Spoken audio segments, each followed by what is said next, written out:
que ver con un tema que ahora mismo es polémica. Entiendo que el Tribunal Constitucional ha aceptado a trámite la demanda de inconstitucionalidad contra la ley de devolución de aportes de la ONP, la ley número 31083. Bueno, hay que entender, sobre todo aquí en Ayacucho y creo que en todas las provincias del país, hay una preocupación porque la pandemia nos ha dejado casi a todos sin recursos. Hay también un reclamo porque el bono universal que anunció el gobierno no ha satisfecho, ¿no? La demanda de la población por tener algo de ingresos.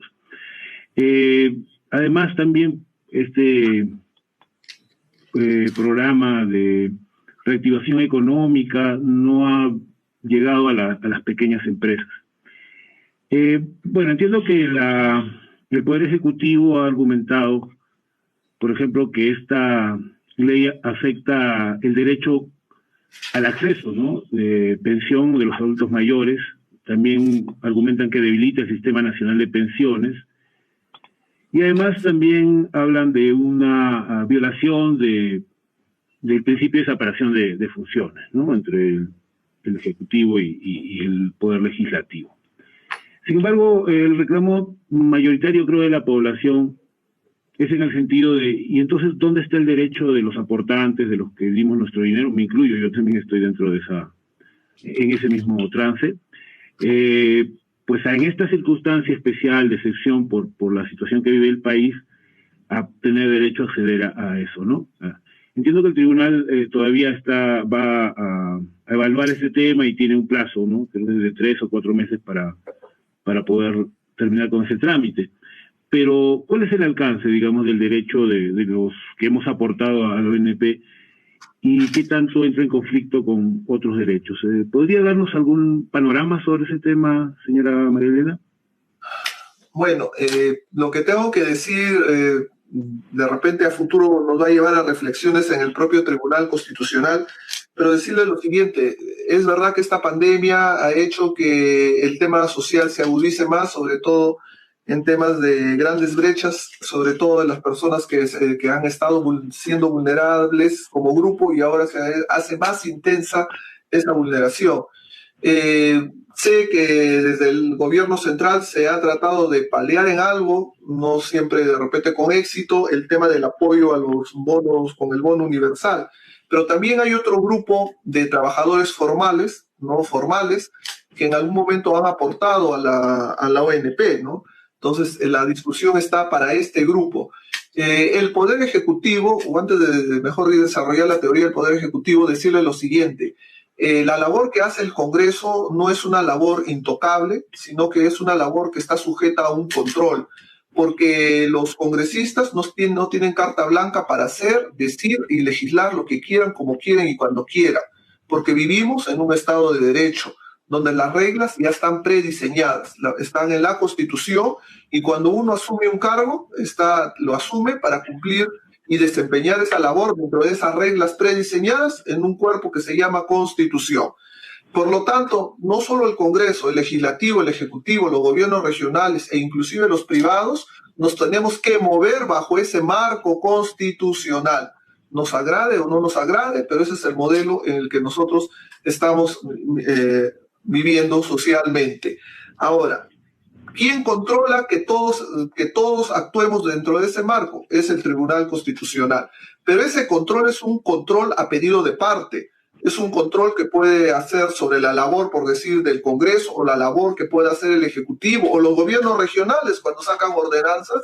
Esos controles se hacen por los ciudadanos. 5.000 ciudadanos pueden pedir que el tribunal controle las normas que ha sacado el Congreso, o controle los decretos de urgencia del Ejecutivo, o controle las sentencias también en su momento del Poder Judicial. Bueno, en este caso el Poder Ejecutivo ha activado el control del Tribunal Constitucional para decir que el Congreso, en ejercicio de sus facultades de emitir leyes, ha emitido una ley que es contraria a la Constitución.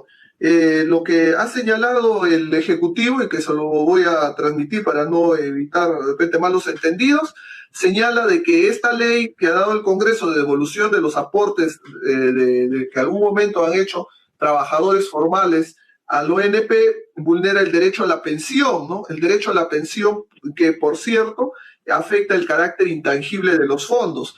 ¿Y esto por qué? Porque el tema pensionario, los pensionistas de la 1990, 2530, cualquiera de estos regímenes de la ONP, viven a partir de un fondo que los que estamos en actividad aportamos para poder financiar las pensiones de estos jubilados, como aportarán a futuro las nuevas generaciones hacia las que en un momento tengamos que asumir, ¿no? Y por lo tanto, esos fondos que se hacen todos los meses, que nosotros aportamos, todos esos fondos sirven pues para pagar las pensiones de los jubilados. Entonces dice el Ejecutivo que eso es un tema de afectación constitucional. También otro de los cuestionamientos señala lo que dice la Constitución del artículo 79. No hay una prohibición a la iniciativa de gasto por parte de los congresistas, ¿no? Entonces es un segundo argumento que dice ningún congresista puede promover gastos. Tercer argumento, todo el Estado, como creo que toda persona o toda familia, se mueve en atención a un presupuesto, y un presupuesto que hace poco el propio Congreso lo ha aprobado, el presupuesto general de la Nación. Entonces dice el Ejecutivo que el artículo 77 y 78 reconocen principios presupuestarios de unidad, equilibrio presupuestario y que no hay una afectación predeterminada. Lo que le he hecho es compartir los argumentos del Ejecutivo que pone a debate para cuestionar esa ley.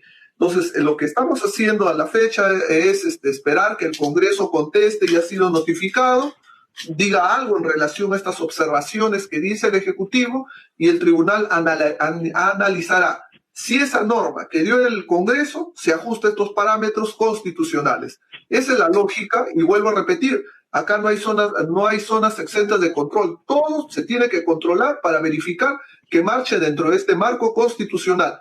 Y las normas que dicta el Congreso o las que pueda dictar el Ejecutivo en su momento, ¿no?, tienen que darse bajo esos cánones. No es que acá alguien quiera hacer lo que quiera y regular como quiera las situaciones. Hay marcos sobre los cuales uno tiene que moverse. Eso es lo que le tendría que decir.